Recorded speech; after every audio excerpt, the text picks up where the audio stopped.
என்ன டவுட்னா, உங்களுக்கு வந்து நாடு முக்கியமா மனிதன் முக்கியமா? இது 1 by 1 2 3 போடும்போது எப்படி போடுவீங்க? சகோதரன் பிரதீப் ஒரு அருமையான கேள்வி கேட்டிருக்காரு. உங்களுக்கு வந்து மதம் முக்கியமா, நாடு முக்கியமா, மனிதன் முக்கியமா? இந்த 3 முக்கியம் சொல்லி நீங்க தப்பிப்பீங்க. அப்படி இருந்தாலும் நீங்க அதுல பிரியாரிட்டி கொடுங்க எது அப்படின்னு சொல்லி சொல்ல. நான் விடை சொல்வதை விட நாங்கள் நம்புகிற இந்த இறைவன் இதற்கு என்ன வழிகாட்டுதல் கொடுக்கிறார்? திருமறை குர்ஆனை நீங்கள் எடுத்து பார்த்தால் இந்த திருமறை குர்ஆனுடைய ஹீரோ யார் என்று சொன்னால் மனிதன் தான். மனிதர்களுக்காகத்தான் இந்த இறைவன் மனிதர்களை படைத்தான், அவனுக்கு வழிகாட்டினான். அவன் வாழ்வதற்காகத்தான் இந்த நாடு, அவன் நாடு வாழ்வதற்காகத்தான் வீடு, உறவு, சொந்தம், பந்தம் எல்லாம் மனிதர்களை சுற்றித்தான் இருக்கிறது. ஏன்னா மனித அடிப்படை மனிதர்களை குறித்துத்தான் திருமறை அதிகமாக பேசுகிறது. ஏன்னா இந்த மனிதர்கள் அவர்களுடைய அந்த மனிதர்களுக்கு மதம் என்பது இல்லை. இஸ்லாத்தை நாங்கள் மதம் என்று சொல்ல மாட்டோம். ஏன் என்று மதம் என்று சொல்ல மாட்டோம் என்று சொன்னால், ஒரு பூஜை, ஒரு வழிபாடு, ஒரு அந்த சடங்குகளோடு நின்று விடக்கூடியது அல்ல. நாங்கள் மார்க்கம் என்று சொல்கிறோம். மார்க்கம் என்றால் வே ஆஃப் லைஃப். இஸ்லாம் கல்விக்கு வழிகாட்டும், பொருளாதாரத்தை எப்படி செய்ய வேண்டும் என்று வழிகாட்டும், எப்படி இல்லற வாழ்வில் மனைவி மக்களிடம் எப்படி நடந்து கொள்ள வேண்டும் என்பதற்கு வழிகாட்டும், எப்படி அரசு நடத்த வேண்டும் என்றும் வழிகாட்டும். குர்ஆன்ல எடுத்து அரசியல் டாபிக் மட்டும் சர்ச் பண்ணீங்கன்னா, பதவியில் ஆசைப்படுவோரை பதவியில் அமர்த்தாதே ஃபர்ஸ்ட் கண்டிஷன் நடக்குமா அது?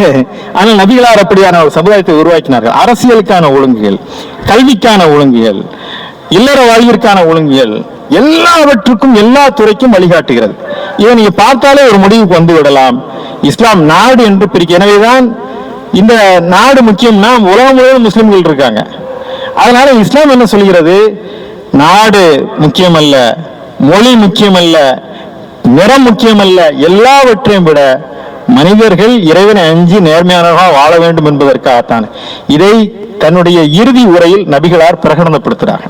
நபிகளாருடைய லாஸ்ட் ஸ்டேட்மெண்ட் தெரியுமா? அந்த மண்ணில் போய் சொல்றாங்க, கற்பனை விட வெள்ளையனும், வெள்ளையனை விட கற்பனும் சிறந்தவன் அல்ல டிக்ளேர் பண்றார். நீங்க பாருங்க, தென்னாப்பிரிக்காவில் என்ன நடந்தது என்று. இனவெறி இன்றைக்கும் அங்கே ஜான் ஃப்ராய்டு அவன் காலில் முட்டியில வச்சு அமெரிக்காவில் எனக்கு பிரீத் மூச்சு முட்டுகிறது என்று சொன்னான். அவனை அமுக்கியே கொண்டான். அந்த நிறைவேறி இன்றைக்கும் இருக்கிறது. ஆனால் நபிகளார் இன்றைக்கு பிரகடனப்படுத்துகிறார், நிறைவேறி இஸ்லாத்தில் இல்லை. கற்பனை விட வெள்ளையனோ, வெள்ளையனை விட கற்பனோ சிறந்தவன் அல்ல. இன்னொன்றும் இருந்தது, அரபிகள் தான் சிறந்தவர்கள், மற்றவர்கள் அஜமிகள், உரிமைகள் அப்படின்றாங்க. நபிகளார் அதை உடைத்தார்கள். அரபியனை விட அரபியன் அல்லாதவனோ, அரபியன் அல்லாதவனை விட அரபியனோ சிறந்தவன் அல்ல டிக்ளேர் பண்றார். நானே சொல்ல முடியுமா? தமிழனை விட தமிழன் அல்லாதவனோ, தமிழன் அல்லாதவனோட தமிழனோ சிறந்தவன் அல்லன்னா என்ன வந்து மொழிக்கு எதிரானதாக கொண்டு வருவாங்க. ஆனால் நபிகளார் பிரகடனப்படுத்துகிறார், இங்கு மொழி முக்கியம் அல்ல, நிறம் முக்கியம் அல்ல, அக்கிரமக்கும் இந்தவாகி அத்துக்காக்கும். உங்களில் சிறந்தவர் யார் தெரியுமா? நான் சொல்லட்டுமா? உங்களில் உண்மையிலே இறைவனை பயப்படக்கூடியவன் தான் இறைவனுக்கு சிறந்தவன். இறைவனுக்கு பயந்து நேர்மையாக வாழ்கிறானே அவன் தான் உங்களில் சிறந்தவன். வெள்ளையனோ, கருப்பனோ, அமெரிக்கானோ, தமிழனோ, இங்கே எந்த ஒரு மொழியாலோ. தமிழ் மொழி சிறந்ததா என்றால் சிறந்தது. செம்மொழி எம்மொழி. எனக்கு மொழியிலே எனக்கு மகிழ்வு உண்டு. என் மொழியை நான் நேசிக்கிறேன். அந்த விருப்பத்தின் அடிப்படையில் தமிழ் இலக்கிய பட்டம் பெற்றிருக்கிறேன். மொழி குறித்து நான் அதிகம் உரையாடக்கூடியவன். மொழி எனக்கு பிரியமானது. ஆனால் இந்த மொழியால் எனக்கு எந்த சிறப்பும் இல்லை. கேரளாவில் இருந்து நான் இன்னைக்கு மலையாளம் தான் சிறந்த மொழின்னு சொல்ல போறேன். நாங்க தமிழ்நாட்டில் பிறக்கணும் இல்லை, எங்க தாய் வந்து இங்க இருந்ததுனால இங்க பார்த்துட்டாங்க. நான் கன்னடாவில் பிறந்த கர்நாடிக் சிறந்த மொழிங்க போறேன். எல்லாருமே அவங்க மொழியை தானே சிறந்து சொல்ல போறாங்க. ஆனால் நாம இந்த மண்ணில் பிறந்துட்டதுனால அந்த மொழிக்கு என்று சிறப்பு இருக்கிறதா? அந்த எல்லா மொழிக்கும் சிறப்பு இருக்கிறது, தமிழ் மொழிக்கும் சிறப்பு இருக்கிறது. ஆனால் அந்த மொழி சிறப்பானங்கிறதுனால நான் சிறப்பு இல்லை.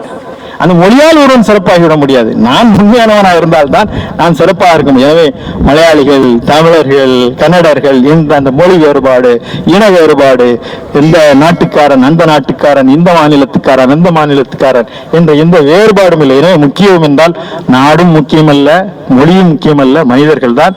இதற்காகத்தான் இது. அதற்காக முஸ்லிம்கள் நாட்டுக்கு துரோகிகளான்ற இல்லை, இந்த மண்ணை நேசிக்க வேண்டும், நாம் வாழ்கின்ற இந்த மண்ணை நேசிக்க வேண்டும் என்பது இஸ்லாம் சொல்கிறது. எல்லா மண்ணுக்கும் எல்லாருமே அந்த மண்ணை நேசிக்க வேண்டும். நபிகளார் சொன்னார்கள், மக்காவிலிருந்து மதீனாவிற்கு திறந்து போகும்போது அவர்கள் சொன்னார்கள், என் தாய் மண்ணை எனக்கு தேடுகிறது என்று சொன்னார்கள்.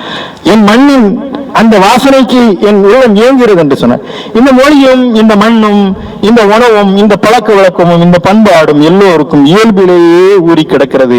அந்த இயல்பிலே இருக்கக்கூடிய அந்த உணர்வுக்கு இஸ்லாம் மதிப்பளிக்கிறது. நாட்டுக்கு விசுவாசமாக இருக்க வேண்டும் என்று இஸ்லாம் சொல்கிறது.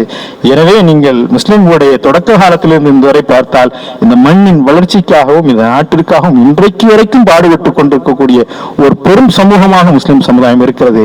இந்த மண்ணிற்கு விரோதமாக எதுவுமே இல்லை. ஒரே ஒரு செய்தியை சொல்கிறேன். எங்களுடைய பாட்டன் முப்பாட்டனுக்கு 2 வாய்ப்பு வந்தது. என் பாட்டன் முப்பாட்டனுக்கு 2 வாய்ப்பு வந்தது. அது இங்க இருக்கக்கூடிய இந்து சகோதர சமுதாயத்துக்கு சுதந்திரக்காரர்கள் அந்த வாய்ப்பு வரல. ஒண்ணு முஸ்லிம் நாடான பாகிஸ்தான் போறியா, சமய நல்லிணக்க நாடான அதான் மதச்சார்பற்ற நாடான இந்தியாவில் இருக்கின்ற 2 வாய்ப்பு வரும்போது என் பாட்டன் முப்பாட்டன் தேர்ந்தெடுத்தது முஸ்லிம் நாடான பாகிஸ்தான் எங்களுக்கு தேவையில்லை, இந்த மண் இந்தியாதான் தேவை என்று இந்த மண்ணில் தங்கினான் அல்லவா. அந்த பாட்டன் முப்பாட்டனுடைய பேரப்பிள்ளைகளாக நாங்கள் இந்த மண்ணினுடைய விசுவாசிகளாக இருக்கிறோம். எனவே மண்ணுக்கு நாங்கள் விரோதமானவர்கள் அல்ல. ஆனால் இந்த மண்ணும் இந்த மொழியும் வெறியாக மாறிவிடக் கூடாது என்ற இந்த வேறுபாட்டிலிருந்து இந்த உண்மையை நீங்கள் புரிந்து கொண்டால் இந்த கேள்விக்கான விடையை நீங்கள் மிகச் சரியாக விளங்கிக் கொள்ள முடியும் என்று நான் கருதுகிறேன்.